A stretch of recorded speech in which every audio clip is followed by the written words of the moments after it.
Hey internet, my name is the Nobody, and today we'll be talking about why men are basically women slaves. Now you're probably going to hear MGTOW a lot of the time say they don't want to go back to the plantation, and then anti-feminists saying that they're just exaggerating. So today I'm going to prove that when MGTOW say that they don't want to go back to the plantation, they're not exaggerating. Now I'm going to start off with one of the weakest arguments, but I'm going to end with one of my strongest ones. So please, in case you think that I'm not really that convincing at the beginning, at the very least skip to the end of the video and you'll see that I'm right. Anyway, let's begin. Now, we're going to start off with the tax argument. Now, in case you don't know, men really pay the vast majority of taxes. In fact, men are the only ones that pay any net tax. And yet the tax is rarely ever spent specifically on men. It's usually spent either on both men and women or just exclusively on women. For example, in domestic abuse shelters, scholarships specifically for women, creating useless government jobs so women with gender studies degree would have a place to work at, paying companies off or simply not fining them for hiring a lot of women, and even paying off the court for not questioning women that claim to be raped. And there's still yet quite a few more, but I'm not going to bother listing all of them because, well, there's no real need to, and also I don't know all of them. Now, as I already said, and I showed in my First Wave Feminism is Cancer video, since men pay the vast majority of tax, where do you think the government's getting all that money from? The government can't give anyone anything without first taking it away from someone. And in this case, and really just most if not all cases, it takes the money away from men and hands it over to women. Oh, and another thing I can't believe, I actually forgot to mention single mothers and the welfare state. So basically forcing all men to pay for a woman's mistake. Now, considering all the tax you pay, it's really around 50%. Now, I know that income tax isn't 50%, but when you combine it with all the other taxes, it does more or less get to 50%. There's a YouTuber by the name of Mr. Dapperton, and he does a much better job of explaining taxes than I do.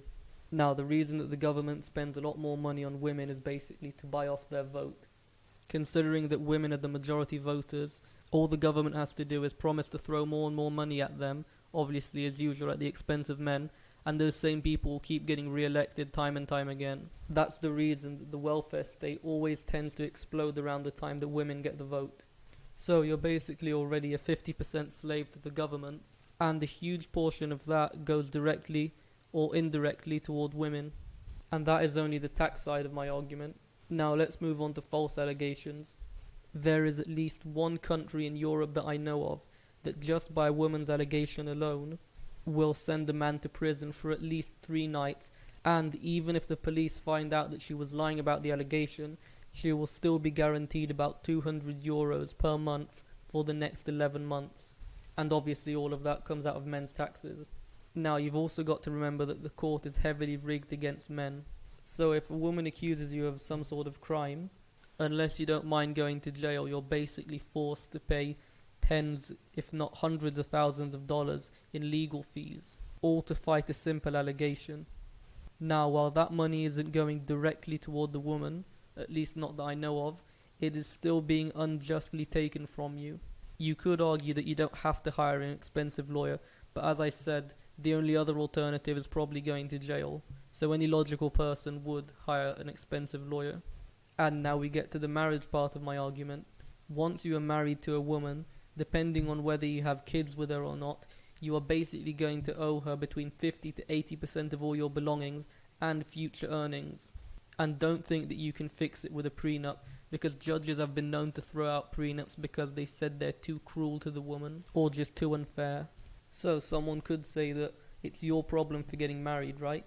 But what about all the men that were married before these laws were this bad? And then once the laws became so feminized, they were basically stuck in that type of marriage. Not to mention that a woman can basically trick a man into marrying her without him even knowing about it. Now, there are 2 main ways that I know this can happen. One, a woman can simply present herself as being married to you, and if you don't say no, then apparently you're considered married to her.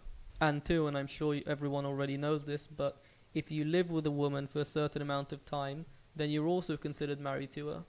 And as far as I know, that's one of the main reasons MGTOW also tell you not to live with a woman, because eventually it will just turn into marriage. And again, as I said, you'll end up owing her between 50 to 80% of everything you have, plus your future earnings, depending on how long you've been quote-unquote married to her. Now, here's a little fun fact for you guys. Did you know that the government will not send you to prison if you owe someone money, unless you owe that money to said government or to a woman? So basically, if you owe money in taxes or if you owe a woman child support, you'll be sent to prison. So it's basically slavery under threat of prison. Now, you might be saying that alimony and child support affect women as well, but it is actually quite rare that women are ordered by the court to pay alimony or child support. And in fact, the woman won't even be forced to pay any of those things. So unlike the man that will be sent to prison for not paying his child support, if a woman is somehow ordered to pay child support and still decides not to, nothing will happen to her. And in my country, only about maybe, I'd say 3 months ago, they even passed a law that said women need to pay child support.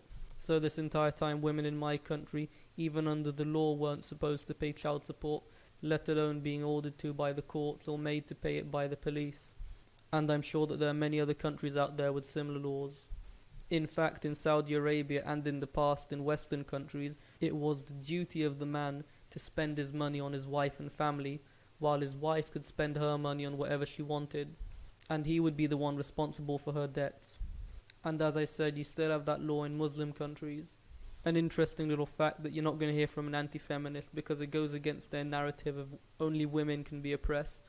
Now, if that's not called slavery, I really don't know what is. But this still isn't the main thing I want to talk to you about. There's something that is arguably even worse than that, and that is when men are forced to pay child support. Now, as I said, with child support, unlike other forms of things I called slavery, like taxes, while you can just quit your job and then you won't really be forced to pay any more income tax, you'll still be forced to pay taxes on other things, but you will still have negated the majority of your tax, which is income tax. With child support, even if you're unemployed, you will still be forced to pay somehow, no matter what. And I do mean no matter what.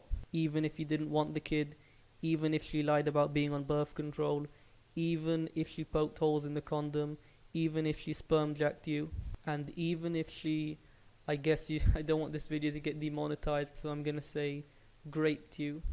So even if you are a rape victim, or if you had the child with a woman while you were underage, you will still be forced to pay child support or go to prison. Now, I've heard of multiple cases where a woman had a child with an underage boy, waited till he became of age, and then sued him for child support and won.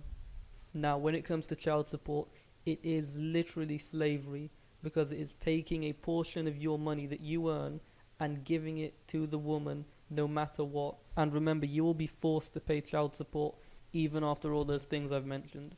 So it is basically slavery under penalty of prison. Now, granted, it's not forced slavery because it's not taking 100% of your money away, but it's still a form of slavery. Now, someone could argue that it's not really slavery because they're only after your money and not after your labor. But unless you won the lottery or come from a very rich family, I really don't know how you're going to get the money to pay off the child support unless you have a job. So unless you want to go to prison, you're basically forced to get a job to pay for a child that you may have never even wanted, and maybe don't even get to see. In fact, sometimes men are even forced to pay child support for children that aren't even theirs, all because the mother claimed they were the father, or because they just spent some time with the child. Now, one of the reasons that the courts are so biased against men, and they want to make sure that the woman gets some money no matter what, is because the government is trying to keep as many women off welfare as possible, so that the welfare system doesn't collapse. But it seems to just be making matters worse, as now because of it, men are just avoiding marriage. So anyway, as I said, I really don't know how you can argue that the last thing I said is not somehow a form of slavery. And to top that off, because men are the only ones that have to sign up for the draft, if all women voted for a president that wanted to go to war with a country, and all men voted for a president that wanted peace, the president that wanted the war, aka the president that the women voted for, would win, and the men would be sent off to war. So women literally have the power to vote all men into a war that they will never have to fight in. So there you go. Those are the reasons that I think MGTOW don't exaggerate when they say going back to the plantation. And if anyone tells you you're exaggerating, just send them this video. By the way, if anyone is up for an interview about more or less anything in the topic of MGTOW or politics, or for a debate, feel free to contact me. I really hope my lisp wasn't that bad. and I think I'm kind of getting over my robotic delivery, although it still feels a bit weird when I'm talking to myself. I definitely sound a lot better in my videos when I make a video with someone else, but I'm pretty sure one day I'm going to get over it. Anyway, if you've got any suggestions for other videos I should make, feel free to leave them in the comments. And as usual, thanks for watching this video, and hopefully see you next time, guys. Bye.